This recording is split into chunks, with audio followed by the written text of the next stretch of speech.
Hello and welcome to this week's BizSmart Lunch and Learn webinar. Our weekly webinars are aimed to provide advice and share knowledge amongst business owners, and this is part of our service to our Smart Room members. If you're not already a member or a BizSmart client and would like to access our archive of webinars, then please visit our website biz-smart.co.uk and go to the Smart Room page. Our host joining me today is BizSmart Select Member and BizSmart Advisor Ian Priest. But before we start the webinar, may I ask you all to use the question mark function on your screen to post any questions that you may have for Ian, and he will do his best to answer them all at the end of the session. Thank you, Ian. Over to you. Thank you, Caroline. I've done a number of these sessions before, looking at different topics. In this one, I want to give an overview of financing a business purchase. If you are selling a business, it's equally important because you need to understand what a buyer is capable of borrowing and how they fund that, because it will have impacts on you.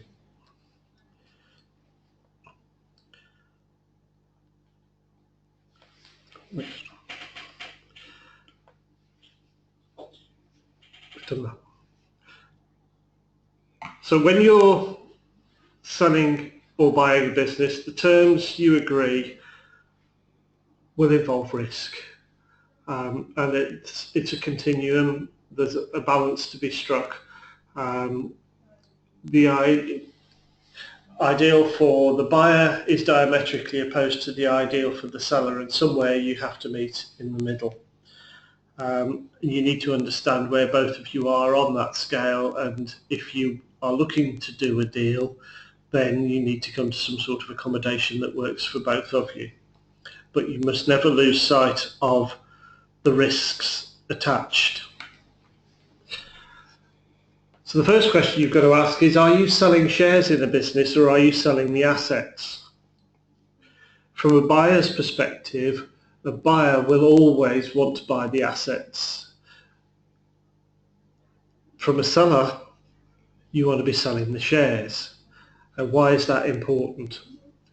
As a buyer, you want to be able to pick the bits you're buying, so you'll want the customer list, you'll want the stock, you'll want the debtors that are outstanding, you'll want the cash that's in the bank account.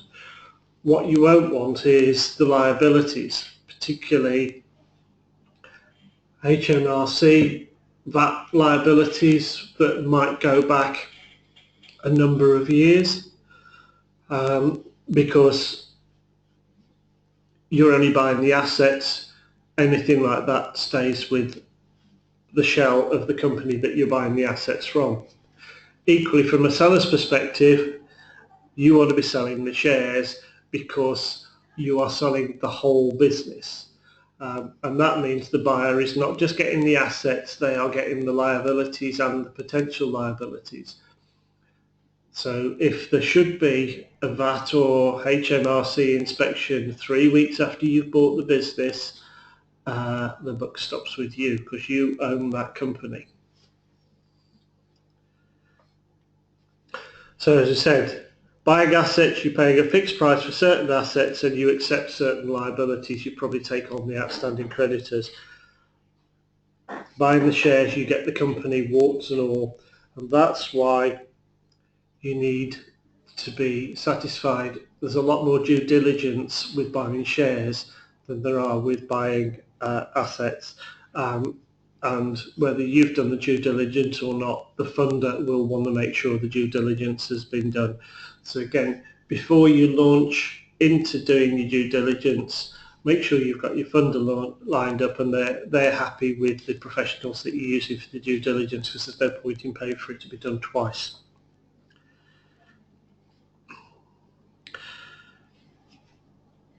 Before you even think about raising finance, you've got to ask yourself a very searching question, and that is, have you got the skills, knowledge, experience, and track record to be able to run this business?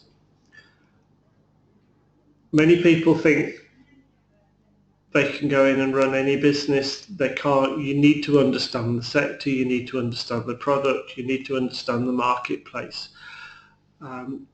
But if you have got a good knowledge, particularly if you've worked in the business for a number of years and you know how it works, then actually it can be a very straightforward process to buy a business.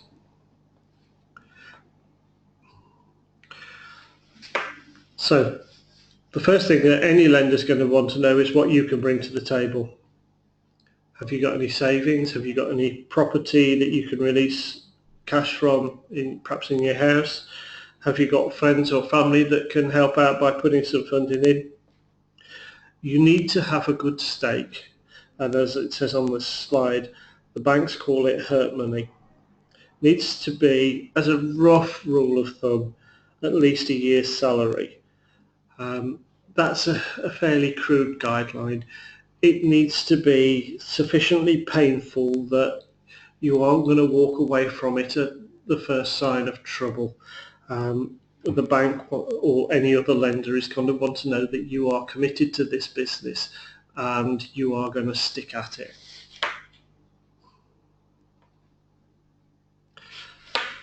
The next thing to consider is how the vendor can help you with the purchase. How much have you actually got to pay on day one, and how much can be deferred and paid over a period? Vendor financed acquisitions are very, very, very common. For the buyer, it's great. They're not having to borrow the money from a bank or a commercial lender.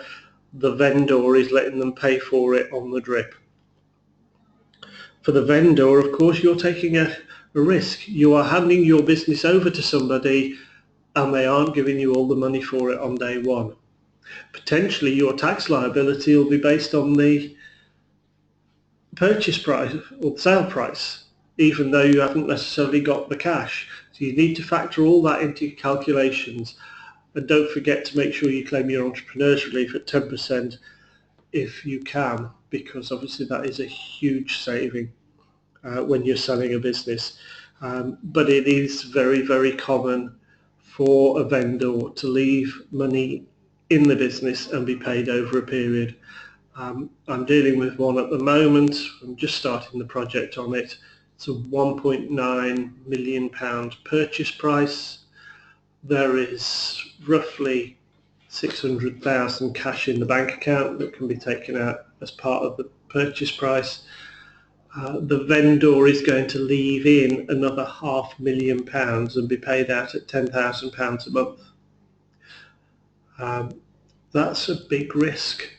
He's going to be taxed on that £500,000 as though he'd had it, and he's going to be reliant on the buyer continuing to pay him that at £10,000 a month for the next 4 or 5 years.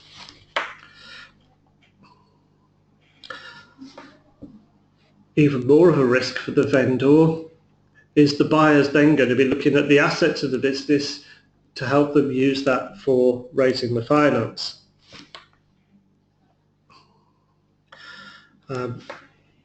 And yes, vendors, this can be very scary. You're leaving money in as a deferred consideration. You handed the company over to somebody new to run, and then they're going to go and mortgage the assets in that company to raise the money to give you the balance of the cash that they've got to give you. It seems a bit one-sided, but that's the way it works. So, cash in the bank. Cash in the bank, 100% available to use towards the purchase of the business. Much more tax efficient if you can, as long as the cash is classed as a business asset. If you've got too much cash in there, HMRC might argue about that.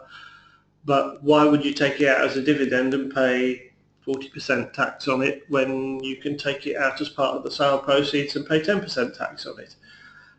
So cash in the bank is very often one of the major assets that's used to fund the business.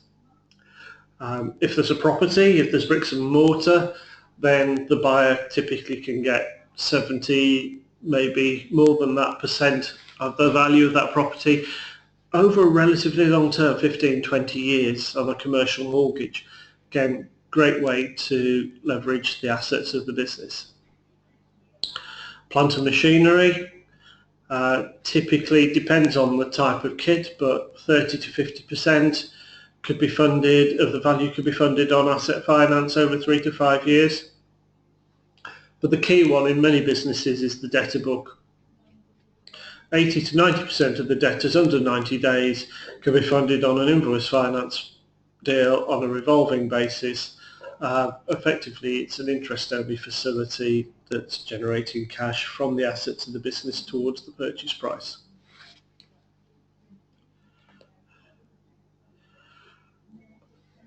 Profitability. Depending on the size of the deal, and to be fair, you have to be looking at reasonably sizable deals these days to get anybody to look at this, but potentially it is possible to borrow against the future cash generation of the business. Not surprisingly, it's called cash flow lending. This typically is a relatively short term, 3, maybe 4 years, based on future cash generation, but you have to be able to demonstrate that it's sustainable income streams that are going to be there for the duration of the loan. Unless you're looking at a business with probably £1 million of sustainable adjusted profits, lenders are going to be unlikely to look at this as a funding stream, but it is possible. I have seen it done on a regular basis for larger deals.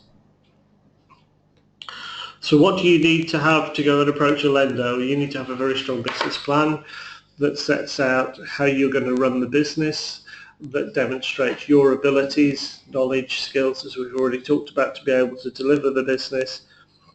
They will want to see forecasts, and these need to be sensible and justifiable projections.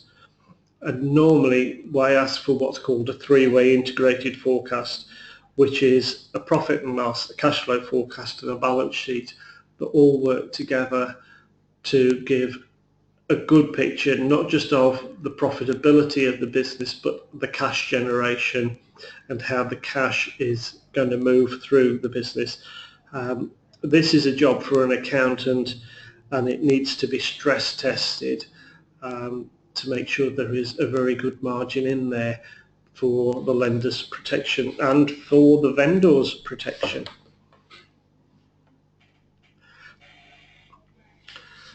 I mentioned earlier due diligence. Due diligence is about looking at the business, understanding the business, and making sure you have checked out everything that can be possibly checked out.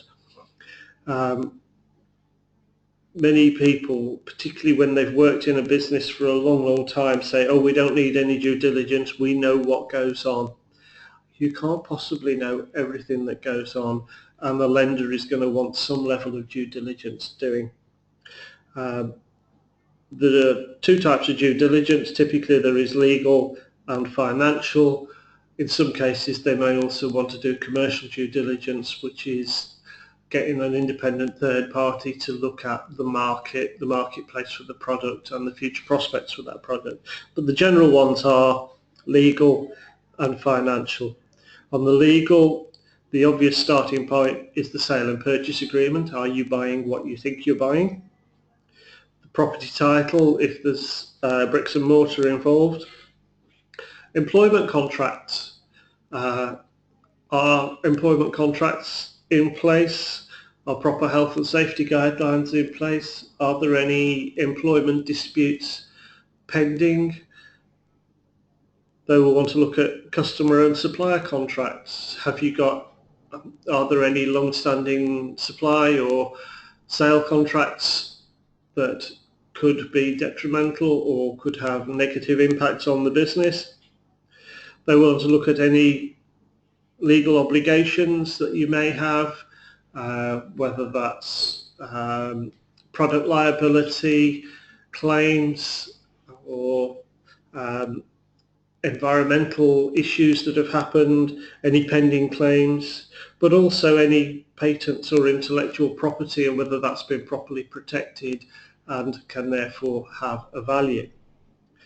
On the financial side, they will look at the robustness of the forecasts, they will stress test them, they will look at the historic figures, and as far as possible they will want to go through the HMRC records to make sure there are no nasty lurking potential claims from HMRC on VAT, corporation taxes, PAYE, national insurance, and that's where there usually are, or often are, problems in actually making sure that one accountant's opinion of what HMRC is correct can differ from another, particularly if there have been or any sort of tax scheme in the background that could have potential impacts on future claims. So it is possible to use the assets of a business to buy the business. You don't have to put all the cash in yourself. It can be a great way to expand by buying another business to complement one you've already got, or buying a business rather than starting from scratch if you've got the skills and knowledge and ability to run it. The vendor has got to take a large part of the risk, either with deferred consideration and by allowing the assets of the business that they're selling to be used to raise the finance to buy that business. So again, if we go back to the example I quoted earlier that I'm starting on this week, it's a 1.9 million purchase. As I said, there's a big chunk of cash in the bank that can be used on day one. The vendor wants $500,000 paid over 5 years, which is great, but we've still got to find another £500,000 or so. Well, guess where we're going to be looking? We're going to be looking in the debtor book and the stock, and to leverage what we can out of that. And there's a fair chance that the bulk of it will be funded on invoice finance. So that's coming straight out of the business assets. Alternative sources are enterprise finance loan guarantee scheme loans to help make up any shortfall, or a secured loan if there is some other sort of security available that the buyer has got. There you go, very quick overview. I've highlighted, I hope, the way it is possible to use the assets of a business to buy it, which is very helpful for buyers, but actually it is a big risk for vendors, and they need to be aware of that and be prepared for it. Because if the vendor's not happy with the assets of the business being used to secure to help raise the purchase price, if there's some deferred in there, they're not going to get very far with selling the business. Okay, thank you very much, Ian. You've got a number of questions that have come through. The first one is from Helen, and she asks, once I've agreed terms, how long does the process take? Oh, blimey. Impossible to answer. I've seen deals done in a fortnight. In fact, I started one buyout on the 24th of December and we completed on the 5th of January.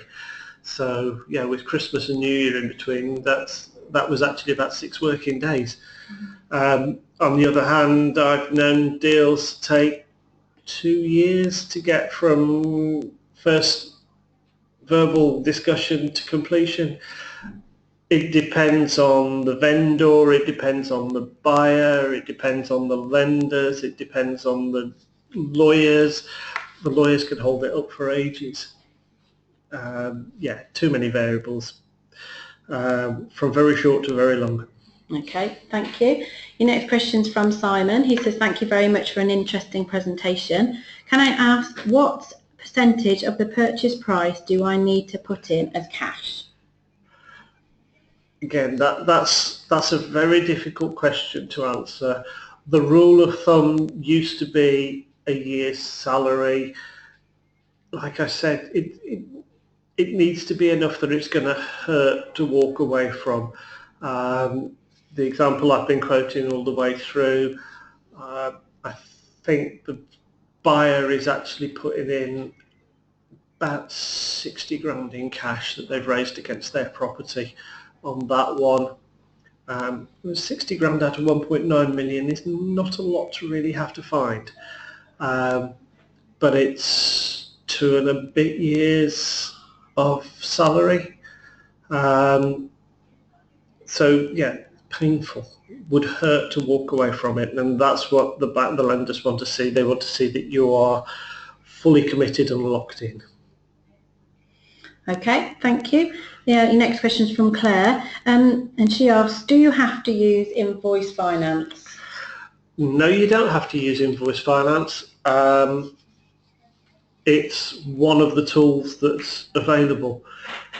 Invoice finance used to be quite a frowned on product. It was often seen as a lender of last resort. That's not the case these days. It is very often a great tool for growing businesses, particularly if they're expanding. It is a great tool for buying businesses because it effectively gives you a secured, rolling, interest-only facility. So from a cash perspective, it's not stripping cash out of the business and making monthly repayments.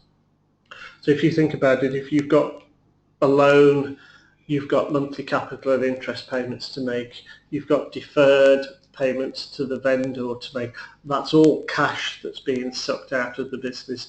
Your invoice finance facility, the only cash that's being sucked out is the interest and charges for actually running the facility. There's no capital reduction on it, so that facility will keep rolling for as long as you want it to. There are other sources of finance. I've funded deals almost entirely on invoice finance, and I've funded deals almost entirely on loan with no recourse to invoice finance. It depends on the individual circumstances. It depends on the business. It depends on the level of the debtor ledger and the nature of that ledger. If it's highly seasonal, you wouldn't go anywhere near invoice finance because it would cause too many problems. But for a stable, growing business, invoice finance can be a very, very useful tool to help you generate the cash to buy the business. Okay, thank you very much.